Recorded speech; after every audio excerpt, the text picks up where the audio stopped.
The story from AmericanLiterature.com, A Horseman in the Sky by Ambroce Bierce. I'm not sure how to pronounce the last name. In the Civil War story, Carter draws a young soldier from a wealthy Virginia family elects to fight for the Union. Before him posts on sentry duty, guarding the valley where 5 regiments of Union soldiers are hunkered down and hiding. Carter's orders are to prevent a rebel scout from discovering their whereabouts. How far will you go to fulfill your mission? This story was first published in the San Francisco Examiner on April 14, 1889. We offer a useful Horseman in the Sky study guide for students and teachers. 1. One sunny afternoon in the autumn of the year 1861, a soldier lay in a clump of laurel by the side of a road in western Virginia. He lay at full length upon his stomach, his feet resting upon the toes, his head upon the left forearm. His extended right hand loosely grasped his rifle. But for the somewhat methodical disposition of his limbs and a slight rhythmic movement of the cartridge box at the back of his belt, he might have been thought to be dead. He was asleep at his post of duty, but if detected, he would be dead shortly afterward, that being the just and legal penalty of his crime. The clump of laurel in which the criminal lay was in the eagle of a road, which after ascending southward a steep acclivity to that point turned sharply to the west. Running along the summit for perhaps 100 yards, they turned southward again and went zigzagging downward through the forest. At the salient of that second angle was a large flat rock, jutting out northward, overlooking the deep valley from which the road ascended. The rock capped a high cliff. A stone dropped from its outer edge would have fallen sheer downward 1,000 feet to the tops of the pines. The angle where the soldier lay was on another spur of the same cliff. Had he been awake, he would have commanded a view not only of the short arm of the road and the jutting rock, but of the entire profile of the cliff below it. It might well have made him giddy to look. The country was wooded everywhere except at the bottom of the valley to the northward, where there was a small natural meadow through which flowed a stream scarcely visible from the valley's rim. This open ground looked hardly larger than an ordinary dooryard, but was really several acres in extent. Its green was more vivid than that of the enclosing forest. Away beyond it rose a line of giant cliffs similar to those upon which are supposed to stand in our survey of the savage scene, and through which the road has somehow made its climb to the summit. The configuration of the valley, indeed, was such that from this point of observation it seemed entirely shut in, and one could but have wondered how the road which found a way out of it had found a way into it, and whence came and whither went the waters of the stream that parted the meadow more than 1,000 feet below. Concealed in the forest at the bottom of that military rat trap, in which 100 men in possession of the axis might have starved an army to submission, lay 5 regiments of Federal infantry. They had marched all the previous day and night and were resting. At nightfall they would take to the road again, climbed to the place where the unfaithful sentinel now slept, and descending the other slope of the rifle upon a camp of the enemy at about midnight. The hope was to surprise it, for the road led to the rear of it. In the case of failure, the position would be perilous in the extreme, and fail they surely would shoot accident or violence approach the enemy of the movement. 2. The sleeping sentinel in the clumps of laurel was a young Virginian named Carter Drews. He was the son of wealthy parents, an early child, and had no such ease and cultivation and high living as well as taste were able to command in the mountain country of western Virginia. His home was but a few miles from where he now lived. One morning he had risen from the breakfast table and said, quietly but gravely, "Father, a Union regiment has arrived at Grafton. I am going to join it." The father lifted his leonine head, looked at the son a moment in silence, and replied, "Well, go, sir, and whatever may occur, do what you conceive to be your duty. Virginia, to which you are a traitor, must get on without you, should we but live to the end of the war. We will speak further of the matter. Your mother, as the physician has informed you, is in a most critical condition. At the best, she cannot be with us longer than a few weeks, but that time is precious. It would be better not to disturb." So Carter rose, bowing reverently to his father, who returned the salute with a stately constancy that makes a breaking heart, left the home of his childhood to go soldiering.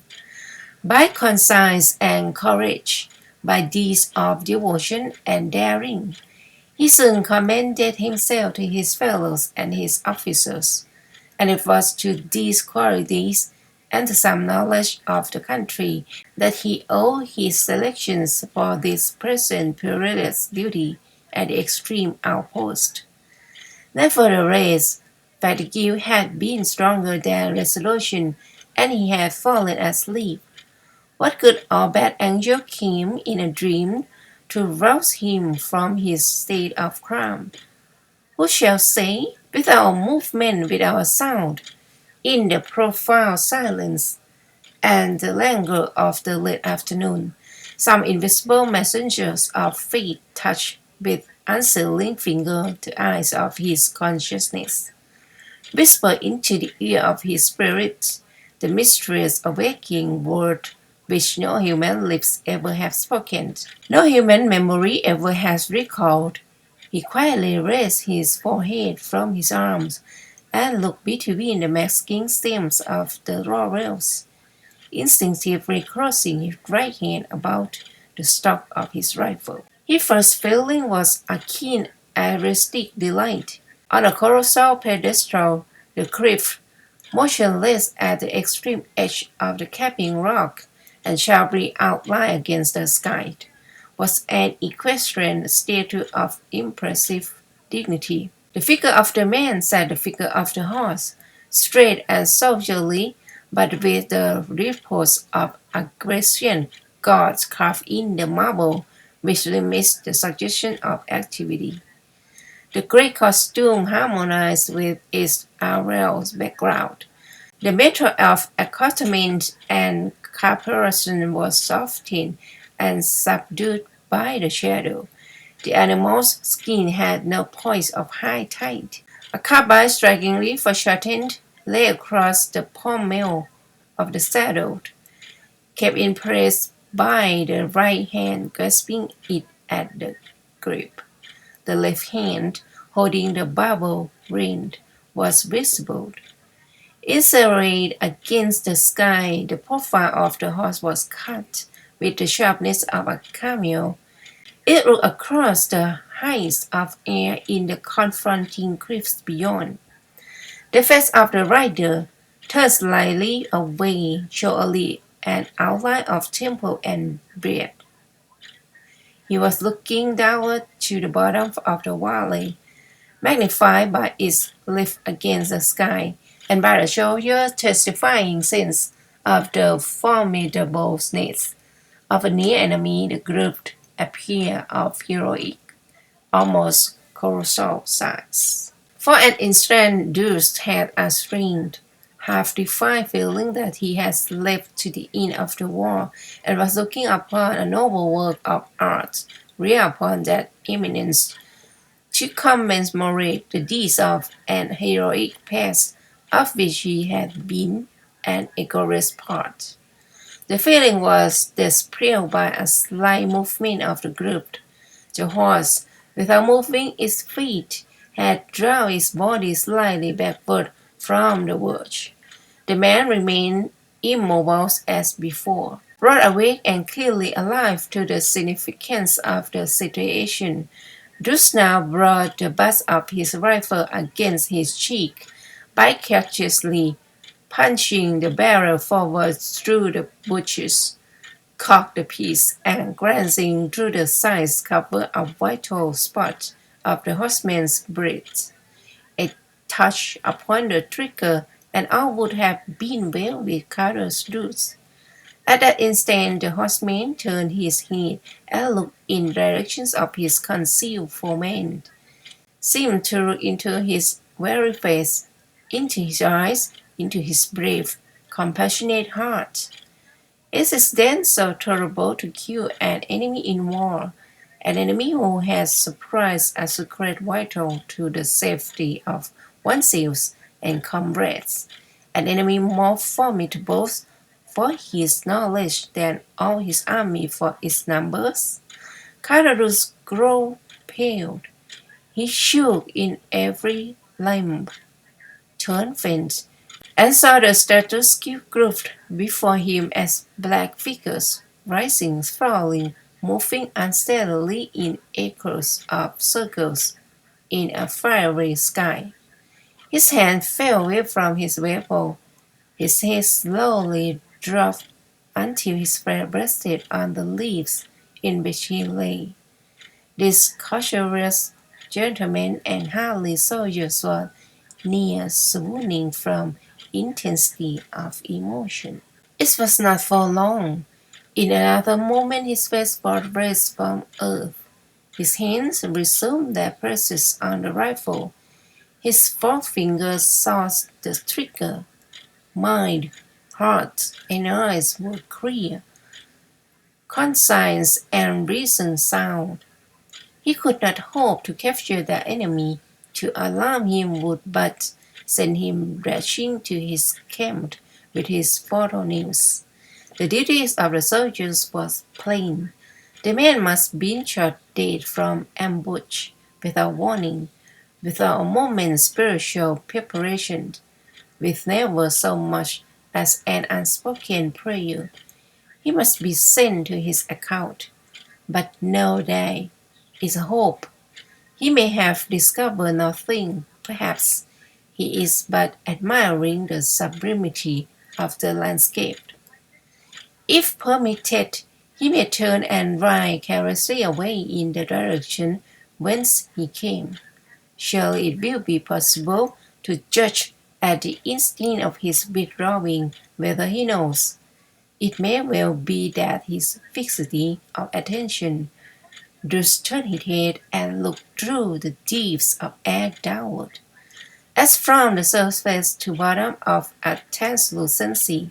He saw creeping across the green meadow a sinuous lines of figures of men and horses. Some foolish commander was permitting the soldiers of his escort to water their beasts in the open, in plain view, in plain views from a dozen summits. Bruce withdrew his eyes from the valley and fixed them again upon the group of men and horses in the sky, and again it was through the sights of his rifle. But this time his aim was at the horse. In his memory, as if there were a divine mandate, rang the words of his father at their parting. Whatever may occur, do what you conceive to be your duty. He was calmed down. His teeth were firmly but not rigidly closed. His nerves were as tranquil as a sleeping baby's. Not a tremor affected any muscle of his body. His breathing, until suspended in the act of taking aim, was regular and slow. Duty has conquered. The spirit has said to the body, "Peace, be still." He fired. 3. An officer of the federal force, who is a spirit of adventure or in quest of knowledge, has left a hidden bivouac in the valley, and with aimless feet had made his way to the lower edge of a small open space near the foot of the cliff, was considering what he had to gain by pushing his exploration further.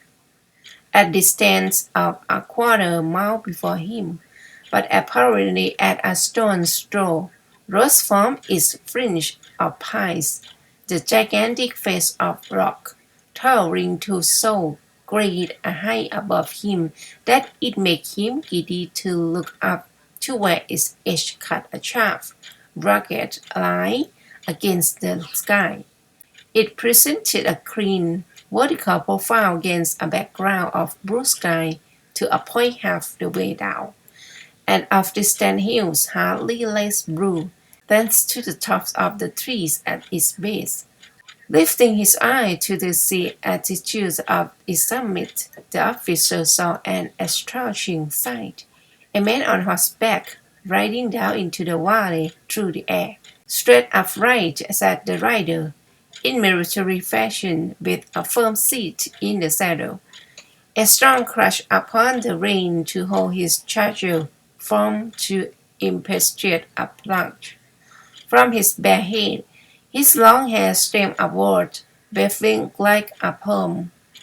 His hands were concealed in the cloud of the horse's lifted mane. The animal's body was at level as if every hoof stroke encountered the resistant earth. Its motions were those of a wild gallop, but even as the officer looked they kissed, with all the legs drawn sharply forward as in the act of alighting from a leap. But this was a fight. Filled with amazement and terror by these apparitions of a horseman in the sky, half believing himself the chosen scribe of some new apocalypse, the officer was overcome by the intensity of his emotions. His leg failed him and he failed. Almost at the same instant, he heard a crashing sound in the trees, a sound that died without an echo, and all was stilled. The officer rose his feet, trembling. The familiar sensation of an abraded chin recalled his dazed faculties. Pulling himself together, he ran rapidly, obliquely, away from the cliff to a point distant from its foot. Thereabout he expected to find his man, and thereabout he naturally failed. In the fleeting instant of his vision, his imagination had been so wrought upon by the apparent grace and ease and intentions of the marvelous performance that it did not occur to him that the line of march of a round cavalry is directly downward, and that he could find the objects of his search at the very foot of the cliff. A half hour later he returned to camp. This officer was a wise man. He knew better than to tell an incredible truth. He said nothing of what he had seen. But when the commander asked him if in his scout he had learned anything of advantage to the expedition, he answered, "Yes, sir, there is no road leading down into this valley from the southward." The commander, knowing better, smiled. 4. After firing his shot, Private Carter's reloaded his rifle and resumed his watch. 10 minutes had hardly passed when a federal surgeon crept cautiously to him on hands and knees. Druce neither turned his head nor looked at him, but lay without motion or sign of recognition. "Did you fire?" the surgeon whispered. "Yes." "And what?" "A horse. It was standing on yonder rock, pretty far out. You see it is no longer there. It bent over the cliff." The man's face was white, but he showed no other sign of emotion. Having answered, he turned away his eyes and said no more. The surgeon did not understand. "See here, Druce," he said after a moment's silence. "It's no use making a mystery. I order you to report. Was there anybody on the horse?" "Yes." "Well?" "My father." The surgeon rose to his feet and walked away. "Good God!" he said.